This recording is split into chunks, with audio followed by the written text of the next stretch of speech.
ఉచిత బస్సు సంగతి ఏంటంటారు మరి? ఉచిత బస్సా? అసలు ఉచిత బస్సు పెడితేనే మంచిది. ఆడవాళ్ళందరూ పోతారు, మగవాళ్ళందరూ ఇంటికాడ కుండలు కడిగి అన్నం వండుతారు. అది చెప్పు ముందు అసలు ఎవరికి నీచైనా. ఉచిత బస్సు అసలు ఇప్పుడు ఉచిత బస్సు ఎక్కినాం నిజమే. ఇప్పుడు ఇప్పుడు మేము పొలం వచ్చినాం, ఇంటికాడ ఉందనుకో, ఇంటికాడ ఉంటే అన్నం వండటం కానీ అన్నం చేయటం కానీ ఉంటుంది. మరి అన్నం వండకపోతే ఈడిపోయి వండుకొని తినాలనా? ఉచిత బస్సు ఇష్టం తప్ప నేను అంటలా.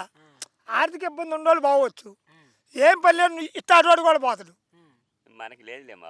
ఆడకూతురు సంగతి, మగవాళ్ళ సంగతి కాదు నేనండి. ఏం పని లేని ఆడకూతురు కూడా పోద్ది.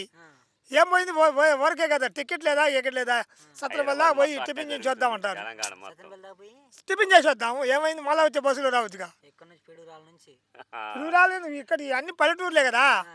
ఉచిత బస్సు అయితే ఇంక అదే జరిగేది. మగవాళ్ళకి చంద్రబాబు నాయుడికి అయినా సరే, ఆయన మామూలు సాదా సీద మడిచి అయినా ఇంకా అన్నం మాత్రం ఏముండదు. అందరూ ఆడవాళ్ళందరూ పోతారు, మగవాళ్ళు వండుకొని తినాలి.